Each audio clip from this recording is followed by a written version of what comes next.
Evangelho de Marcos, capítulo 5, versículos 25 a 34. Aconteceu que certa mulher, que havia 12 anos, vinha sofrendo de uma hemorragia e muito padecera à mão de vários médicos, tendo despendido tudo quanto possuía, sem contudo nada aproveitar. Antes, pelo contrário, indo a pior. Tendo ouvido a fama de Jesus, vindo por trás dele, por entre a multidão, tocou-lhe na veste. Porque dizia: se eu apenas lhe tocar as vestes, ficarei curada. E logo se lhe estancou a hemorragia e sentiu no corpo estar curada do seu flagelo. Jesus, reconhecendo imediatamente que dele saíra poder, virando-se no meio da multidão, perguntou: quem me tocou nas vestes? Responderam-lhe seus discípulos: vês que a multidão te aperta e dizes: quem me tocou? Ele, porém, olhava ao redor para ver quem fizera isto.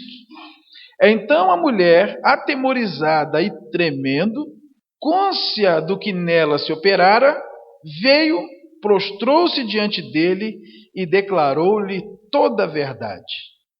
E ele lhe disse: filha, a tua fé te salvou. Vai-te em paz e fica livre do teu mal. Fecha os teus olhos, querido. Vamos orar. Senhor, louvamos e engrandecemos o teu nome. Como é bom estar na tua presença. Nós concordamos com o salmista que escreveu que um dia nos teus átrios vale mais do que 1000. Nós também preferimos estar na tua casa a estar em qualquer outro lugar.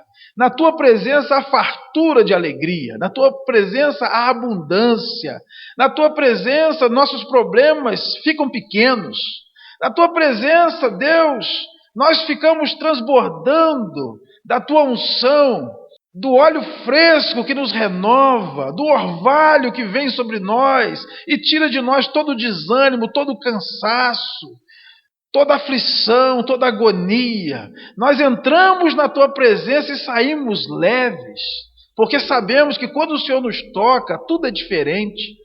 Pai, obrigado porque o Senhor nos dá o privilégio de entrar na tua casa pelas portas.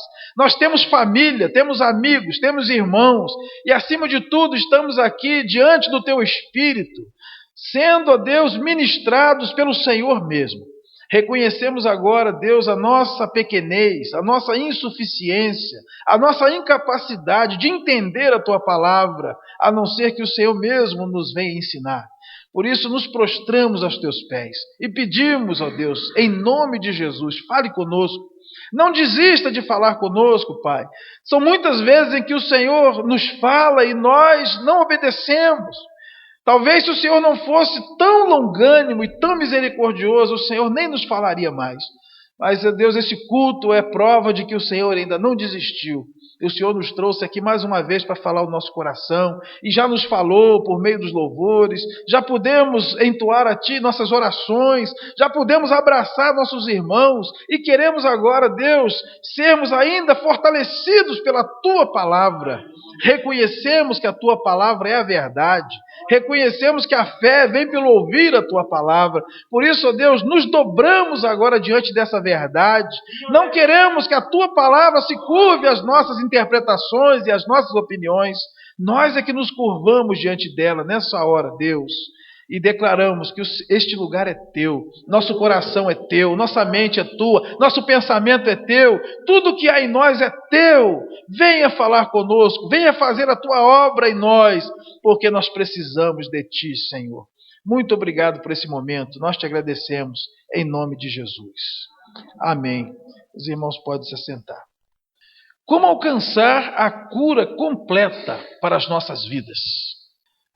Esse texto narra a experiência de uma mulher. Jesus, durante 3 anos, caminhou pela terra. E Lucas, escrevendo o livro de Atos, diz que ele caminhou por toda parte, fazendo bem e curando todos os oprimidos do diabo.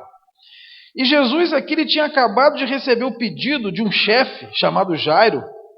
Ele era o principal da sinagoga, e na cultura da época a sinagoga era o centro da cidade. A sinagoga era o centro da educação, da cultura, da religião. Jairo era nada mais, nada menos que o prefeito da cidade. E ele abordou Jesus e disse: minha filha está terrivelmente enferma. E eu queria que o senhor fosse lá na minha casa orar pela minha filha.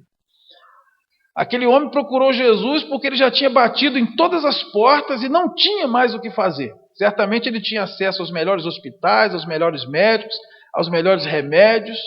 Ele tinha livre acesso no que havia de melhor em termos de saúde naquela época. Entretanto, ele veio, se prostrou diante de Jesus e pediu socorro. E Jesus vinha então caminhando com o prefeito, do versículo 21 até o versículo 24, a gente lê isso, e de repente, como uma grande multidão o seguia, veio também essa mulher, que havia 12 anos estava enferma. E a enfermidade dessa mulher era um fluxo de sangue. Ela tinha uma menstruação que durava 30 dias, não parava. E essa mulher, ela se esgueira por entre a multidão, chega para Jesus e toca em Jesus. E Jesus para tudo, para a multidão, para a comitiva do prefeito, e ele então se defronta com aquela mulher e se dispõe a resolver o problema daquela mulher. Ela havia ouvido falar da fama de Jesus e depois de investir tudo nos médicos, ela resolve procurar Jesus. Ela estava ali procurando uma cura para o seu corpo, mas a gente percebe no texto que ela conseguiu muito mais. Assim o nosso Deus é. Nós às vezes o procuramos para resolver um certo problema que nos aflige, e está escrito que Ele é poderoso para fazer infinitamente mais do que tudo que pedimos, do que tudo que pensamos, do que tudo que cremos, do que tudo que sentimos. Ele é assim, Ele é excelente, Ele sempre faz muito mais do que nós imaginamos. Da mesma forma, irmãos, pode ser que alguns de nós estejamos também precisando desesperadamente de um milagre completo em nossa vida. E eu gostaria de compartilhar com a igreja nessa noite sobre o caminho que essa mulher trilhou para conseguir a cura completa para a sua vida. Quais foram as atitudes que ela tomou? Quais foram os passos que ela deu para que Jesus parasse aquilo tudo e resolvesse não só o seu problema físico, como principalmente o seu problema espiritual. A primeira coisa que nós enxergamos aqui nesse texto é que esta mulher resolveu investir tudo em Jesus. O texto começa dizendo que ela havia despendido tudo com os médicos, sem contudo nada aproveitar, pelo contrário, indo a pior.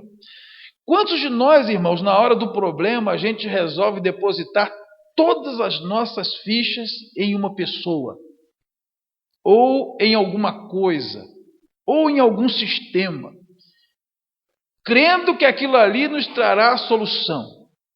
A gente coloca toda a nossa esperança numa promessa de emprego, toda a nossa esperança na eleição de um político, toda a nossa esperança num concurso para o qual nós fomos aprovados, toda a nossa esperança no novo remédio que foi descoberto. E para resolver o nosso problema, a gente dá tudo que tem. A enfermidade certamente é o pior problema que nós enfrentamos na face dessa terra.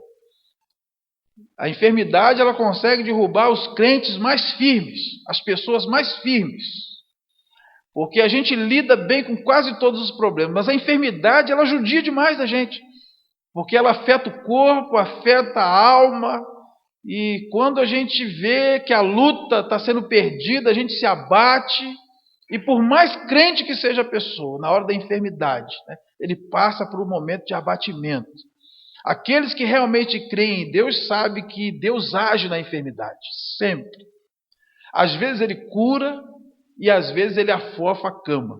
Mas de um jeito ou de outro Ele glorifica o nome dEle, quando nós colocamos a nossa vida no seu altar. Paulo um dia escreveu dizendo assim: Cristo será glorificado no meu corpo, seja pela minha vida, seja pela minha morte. Claro que Jesus não prometeu curar todas as enfermidades, até porque ninguém morreria se fosse assim. Algumas enfermidades Ele cura e glorifica o Teu nome, nos curando para testemunho das pessoas. E algumas vezes Ele não nos cura e nos mantém firmes na fé, glorificando o Seu nome durante todo o tempo, também para testemunho das pessoas. Nós temos exemplo aqui na nossa igreja de pessoas que tiveram câncer e a igreja orou e a pessoa foi curada. E temos exemplo de outros que tiveram câncer e nós oramos da mesma forma ou mais e Deus levou. O importante é que Deus seja glorificado na nossa vida. Então, querido, quando o problema vem, e aqui nesse caso específico a enfermidade, que é um problema terrível, a gente corre o risco de colocar toda a nossa confiança na mão de uma pessoa, na mão de um médico, na mão de um plano de saúde, na mão de um remédio, na mão de um hospital. E essa mulher fez isso. E já há 12 anos ela convivia com essa enfermidade. E ela gastou tudo o que tinha. Nada adiantou. Foi de mal a pior. Até que ela ouviu falar de Jesus. Alguém falou de Jesus para ela. Os irmãos não imaginam a importância de nós falarmos de Jesus para as pessoas. Da mesma maneira, tem um monte de gente aí investindo tudo na pessoa errada, na solução errada. Elas precisam ouvir falar de Jesus. Elas precisam saber que a última página da história delas ainda não está escrita. Ainda tem uma porta para bater, que é a porta do céu. É a porta da sala do trono de Jesus Cristo, o Senhor e Salvador. Muita gente não sabe mais o que fazer. Lá em João capítulo 5 tinha um outro há 38 anos. Pessoas estão aí há décadas sofrendo. Talvez porque nunca ouviram falar de Jesus. E nunca ouviram falar porque nós não falamos. Romanos capítulo 10 diz: como invocarão aquele de quem nada ouviram? E como ouvirão se não há quem pregue? Essa mulher, depois de sofrer tanto na mão das pessoas, ela ouve falar de Jesus. Aí sim ela investe tudo em Jesus. Por que eu digo que ela investe tudo em Jesus? Porque aqui nesse momento ela poderia estar assinando a sua sentença de morte. Primeiro, uma mulher não podia falar com um homem na rua. Lá em João capítulo 4, no versículo 27, quando Jesus conversa com aquela samaritana, os discípulos, quando voltaram e viram que Jesus estava conversando com a samaritana, eles se admiraram. Jesus conversando com uma mulher. E mais ainda, ela, pelo seu problema, ela era considerada imunda. Ela não poderia encostar em ninguém, sob pena de ser morta. Volta a sua Bíblia lá em Levíticos, no capítulo 15, a partir do versículo 25. Também a mulher, quando manar fluxo do seu sangue, por muitos dias fora do tempo da sua menstruação, ou quando tiver fluxo de sangue por mais tempo do que o costumado, todos os dias do fluxo será imunda, como nos dias da sua menstruação. Toda cama sobre que se deitar durante os dias do seu fluxo, ser-lhe-á como a cama da sua menstruação. E toda coisa sobre que se assentar será imunda, conforme a impureza da sua menstruação. Quem tocar estas será imundo, portanto lavará as suas vestes, banhar-se-á em água e será imundo até a tarde. Porém, quando lhe cessar o fluxo, então se contarão 7 dias e depois será limpa. Ao 8º dia tomará 2 rolas ou 2 pombinhos e os trará ao sacerdote à porta da tenda da congregação. Então o sacerdote oferecerá um para oferta pelo pecado e o outro para o holocausto. O sacerdote fará por ela expiação do fluxo da sua impureza perante o Senhor. Assim separareis os filhos de Israel de suas impurezas, para que não morram nelas ao contaminarem o meu tabernáculo que está no meio deles. Olha como era terrível a vida na época da lei. Ela não podia encostar em ninguém, porque qualquer pessoa que colocasse a mão naquela mulher, ela seria impura. Então vocês percebam, a mulher, ela investiu tudo em Jesus. Porque se a coisa não desse certo, ela seria apedrejada. Ela não poderia encostar nas pessoas, ela não poderia andar em público, porque ela era imunda pela lei mosaica. E ela deixou isso tudo para lá. Ela que antes tinha investido tudo nos médicos, ela tinha colocado toda a sua esperança na solução humana, ela agora coloca a sua própria vida em risco para ter um encontro com Jesus. Irmãos, nós queremos ser curados completamente das nossas enfermidades, sejam as enfermidades físicas, emocionais ou espirituais. Isso só vai acontecer no dia que eu colocar tudo diante de Jesus. Enquanto eu não estiver disposto a arriscar tudo por Jesus, a cura não vai se completar na minha vida. Tem um hino antigo que a gente canta que diz: quando tudo perante o Senhor estiver e todo o teu ser Ele controlar, então hás de ver que o Senhor tem poder quando tudo deixares no altar. Nós estamos dispostos a arriscar nossa vida para que Jesus nos trate, nos limpe, nos cure, nos renove. Nós estamos dispostos a renunciar a tudo que temos, que somos, que sabemos, que achamos que sabemos, que achamos que podemos, para ter um encontro com Jesus e Ele nos confrontar e nos curar. A primeira coisa que fez com que a cura chegasse na vida dessa mulher é que ela parou de colocar todo o seu investimento nas pessoas, das soluções humanas, e resolveu arriscar tudo e investir em Jesus de Nazaré. E por isso ela alcançou a cura. A segunda coisa que nós vemos nesse texto é que ela, após arriscar tudo para encontrar com Jesus, até a própria vida, ela tocou em Jesus com uma fé verdadeira. Olha o que está escrito aí nos versículos 30 a 32 do texto que nós lemos. Jesus, reconhecendo imediatamente que dele saíra poder, virando-se no meio da multidão, perguntou: quem me tocou nas vestes? Responderam-lhe seus discípulos: vês que a multidão te aperta e dizes: quem me tocou? Ele, porém, olhava ao redor para ver quem fizera isto. Irmãos, aquela mulher, contra tudo e contra todos, arriscando a própria vida, se esgueirou no meio da multidão e tocou nas vestes de Jesus. Quando ela tocou nas vestes de Jesus, ele sentiu que saiu dele poder. E ele pergunta aos seus discípulos: alguém me tocou? E os discípulos dizem para ele: Senhor, é mais fácil dizer quem não te tocou, porque a multidão te aperta. Porque nessa época aqui, eu já falei com os irmãos, Jesus estava com o Ibope em alta. Jesus, nessa fase do ministério aqui, ele era capa de tudo quanto é revista da época. Na época, na Caras, onde Jesus ia, paparazzi ia atrás, queria fotografar, o Ibope estava lá em cima, os políticos querendo tirar foto com ele, querendo fazer dele rei. Depois, quando ele começou a falar umas verdades, o Ibope foi baixando, até que ele ficou falando sozinho. A multidão foi toda embora. Mas aqui o Ibope de Jesus estava em alta. Onde ele ia, uma multidão seguindo. Teve um dia que ele estava numa casa, eles queriam levar um paralítico para ele orar, não conseguiram entrar na casa, que tinha gente saindo pelo ladrão. Então aqui Jesus estava sendo comprimido por uma multidão. Era gente esbarrando. Você já viu multidão? Eu morei no Rio de Janeiro quando eu era rapaz. Eu trabalhava no centro da cidade, morava em Bangu. E eu fazia viagem de trem. Você quer saber o que é uma coisa lotada? Anda de trem no Rio de Janeiro, 6 horas da tarde. Você não entra no trem, né? Você para e eles te põem no trem. Você também não desce onde você quer, você desce onde o pessoal te empurra. Eu sabia que eu tinha que chegar em Bangu. Eu descia antes, descia depois, voltava, porque as pessoas te apertam. Você não tem para onde fugir.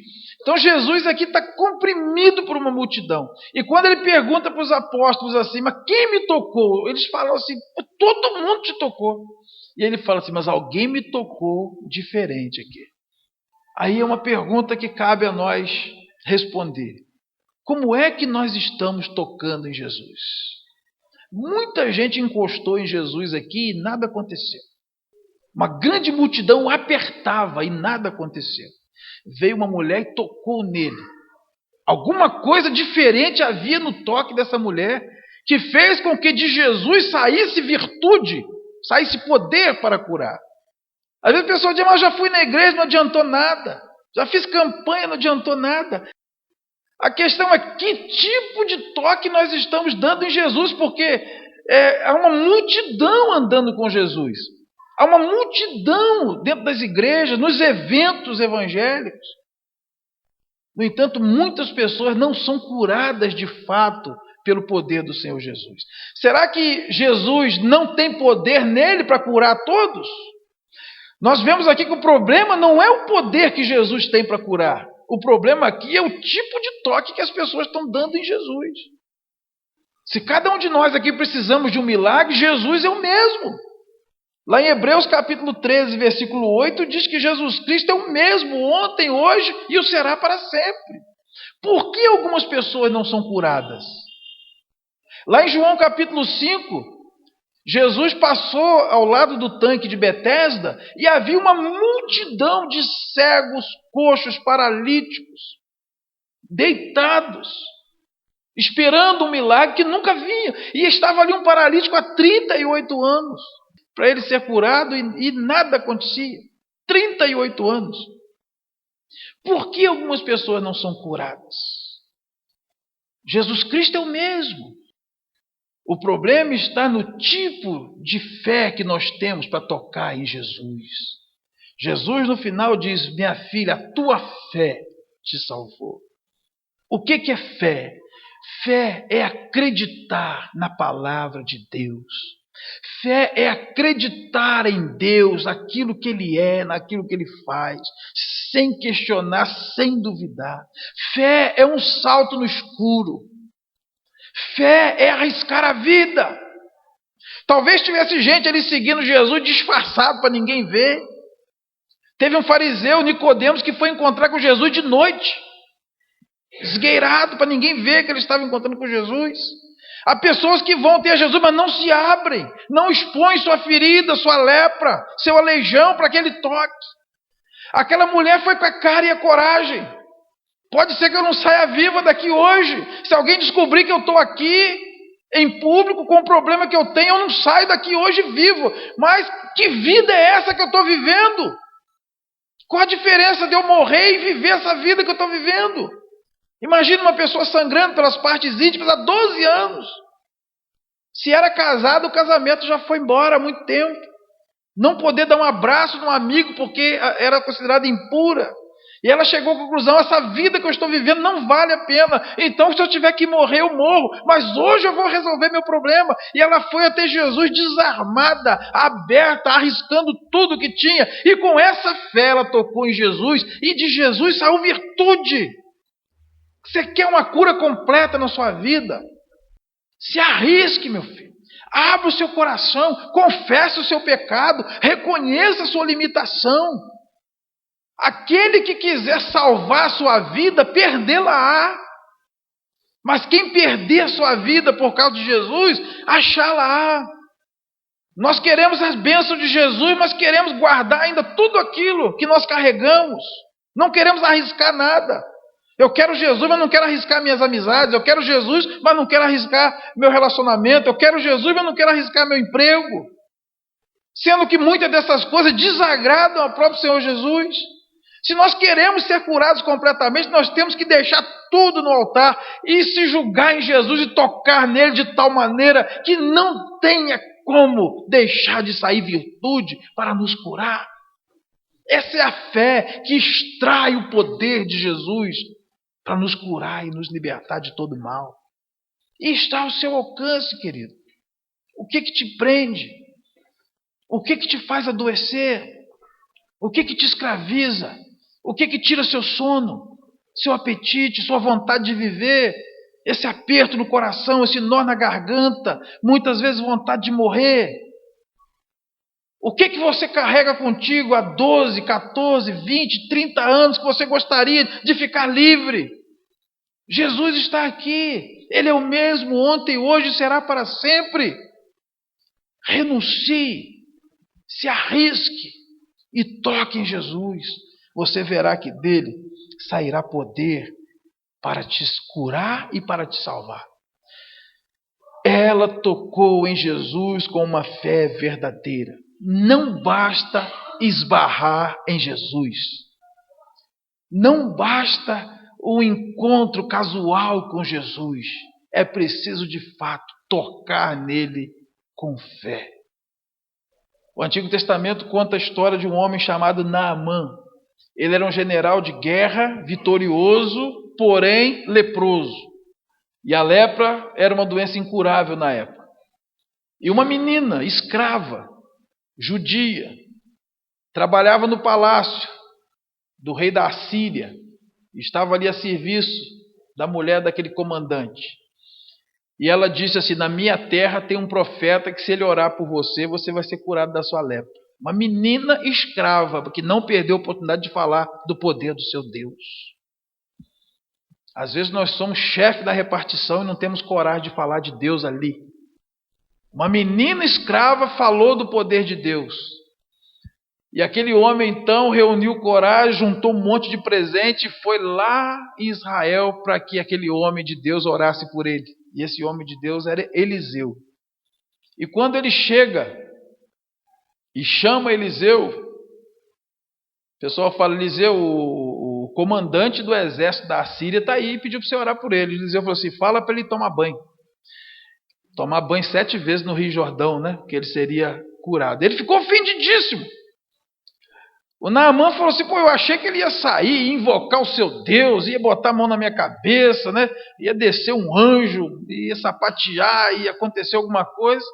Eliseu só falou assim: fala para o general ir tomar banho. Ele vai se banhar 7 vezes no Rio Jordão e vai ficar curado.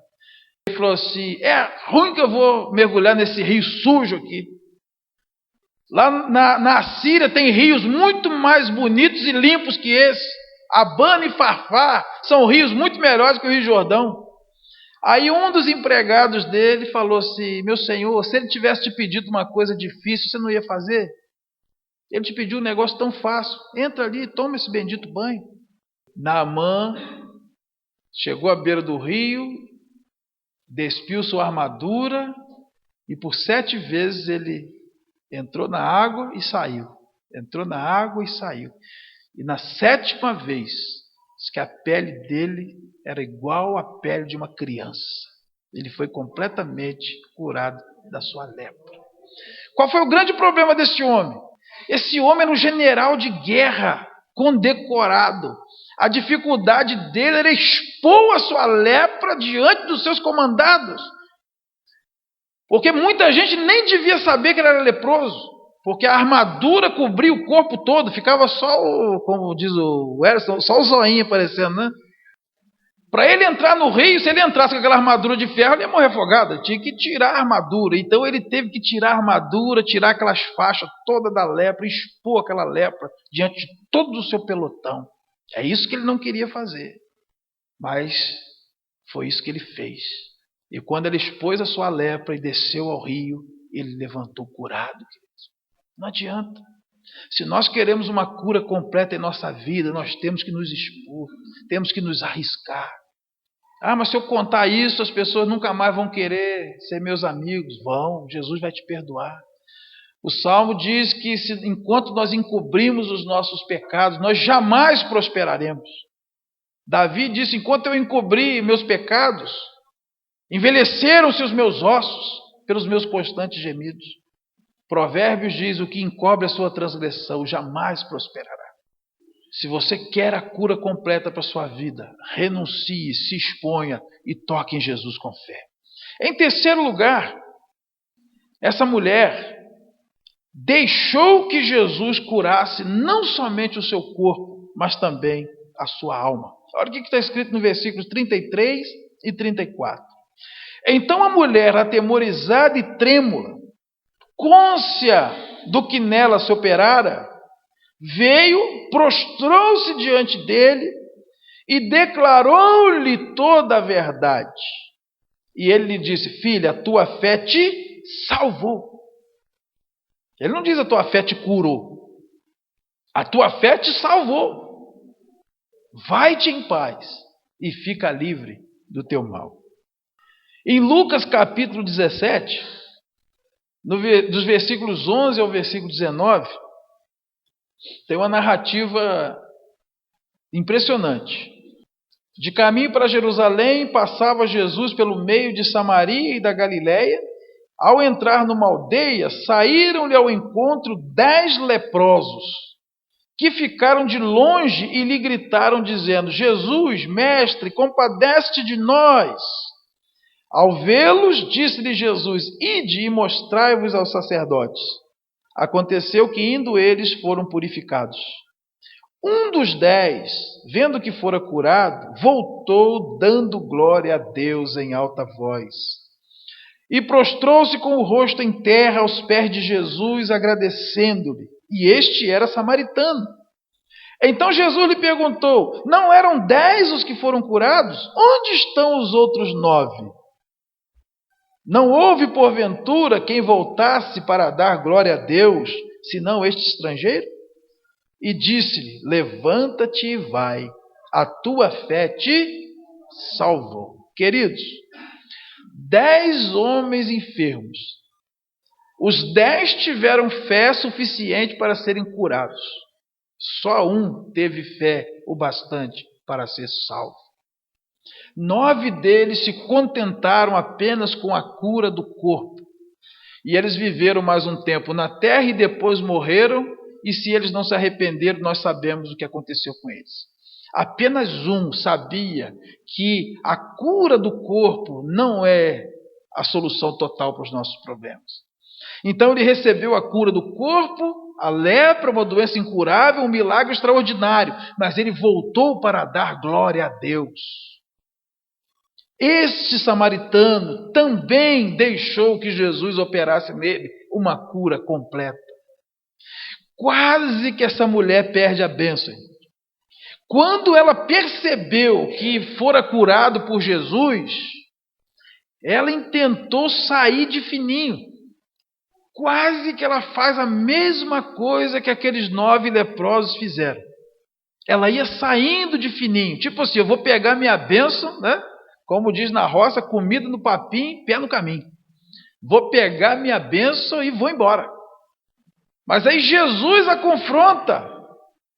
E essa mulher, quando ela se defronta com Jesus, ela tem um instante de lucidez. O texto diz aqui que ela tomou consciência daquilo que nela se operara. Côncia do que nela se operara, ela então se prostra diante de Jesus e se entrega completamente a Ele. E nesse momento ela recebe muito mais do que a cura do corpo, ela recebe a cura para a sua alma.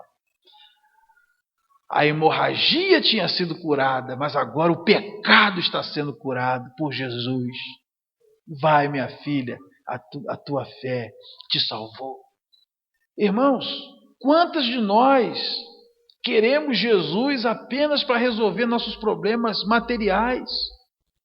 Quantos de nós vamos em busca de Jesus para arrumar um emprego melhor, para comprar um carro melhor, para comprar casa própria, para arrumar um casamento, para curar uma enfermidade, para libertar o marido da cachaça, o filho das drogas? E depois que Jesus faz a obra, a gente vai saindo de fininho. E todos nós conhecemos quem já fez isso. De que adianta nós termos os nossos problemas resolvidos neste mundo? De que adianta se Jesus me ajudou a trocar meu fusquinha velho por um carro zerinho? Lá em Lucas 12, Jesus diz: é louco um homem que entesoura para si mesmo neste mundo e não é rico para com Deus. De que adianta ganhar o mundo inteiro e perder a sua alma? Qual a diferença de alguém que morre sem Jesus bebendo e alguém que morre sem Jesus liberto da bebida? Um vai para o inferno com o fígado um pouco melhor, né? Qual a diferença do que morre sem Jesus fumando e morre sem Jesus sem fumar? É com o pulmão um pouco melhor. A gente às vezes dá uma importância numa... Gente, a diferença é Cristo. Se nós não temos Jesus na nossa vida, de pouco vai valer a solução para os nossos problemas físicos e materiais. Porque não adianta, a Bíblia diz que nossos dias sobem a 70 anos, em havendo vigor a 80. E depois disso vai se tornando canseira e enfado. Hoje um ou outro chega aos 100, mas a Bíblia diz que dos 120 nunca vai passar, que o limite do homem, seus dias será 120 anos. É muito pouco tempo comparado à eternidade. De que adianta ganhar o mundo inteiro e perder a sua alma? Irmãos, nós temos que tomar consciência do que está acontecendo ao nosso redor. A vida de um homem não consiste na abundância dos bens que possui. A vida de um homem não está na sua saúde física, na quantidade de zero que está depositado na sua conta bancária, na graduação que ele tem pregada no ombro, se ele é um militar, no sobrenome que ele ostenta. A vida de um homem não consiste nessas coisas, porque a vida passa e nós voamos. E não adianta ganhar o mundo inteiro e perder a sua alma. Graças a Deus, essa mulher teve um instante de lucidez, quando ela já ia saindo de fininho, mas ela de repente para, e quando ela é confrontada por Jesus, ao invés de sair correndo, ela se prostra diante de Jesus e diz: eu quero mais do que a cura do meu corpo, eu quero a salvação da minha alma. E nesse momento, opera-se nela uma grande salvação. Além do seu corpo, a sua alma também foi curada. E ela foi salva pela fé. É assim que acontece com todos nós. É assim que acontece com todos nós. Muitos de nós viemos para a igreja, viemos para Cristo, em busca de uma vida melhor. Alguns aqui talvez vieram para a igreja porque não tinha mais porta para bater. Estava falido financeiramente, arrebentado na saúde, casamento desestruturado completamente, filhos nas drogas, viciados. A gente não tinha mais para onde ir, a gente então veio para a igreja e de fato a nossa vida melhorou, porque a vida com Jesus é outro esquema, é outro padrão.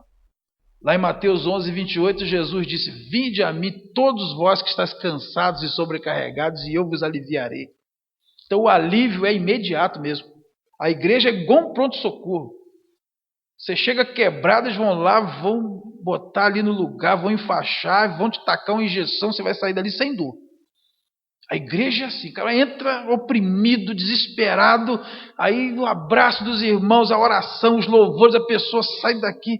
Ah, pastor, eu cheguei na igreja, parecia que tinha 100 quilos nas minhas costas, saí daqui até leve. E é verdade, que Jesus alivia. Só que a cura é um processo. Pronto-socorro não cura ninguém. Ele alivia a dor, estanca o problema, mas no outro dia você tem que procurar um especialista. Se quebrou, vai no ortopedista, se é a pressão que subiu, vai no cardiologista, para você entrar num processo de tratamento para você ser curado. O grande problema que nós temos é que a gente vai na igreja, aí tem aquele alívio, a dor parou, aquele desespero parou, a gente vai para casa e sai de fininho. E a gente entra num ciclo vicioso. Aí daqui a pouco fica ruim de novo, vai para a igreja. É igual a pessoa que tem carro, vai no posto, enche o tanque de gasolina, aí roda até acabar. Aí quando está acabando, que começa a pipocar, ele vai no posto de novo e enche de novo. Aí roda mais um pouco, começa a pipocar, ele volta no posto. A vida cristã não pode ser assim. Você encher, depois rodar até esvaziar, para depois voltar para encher de novo.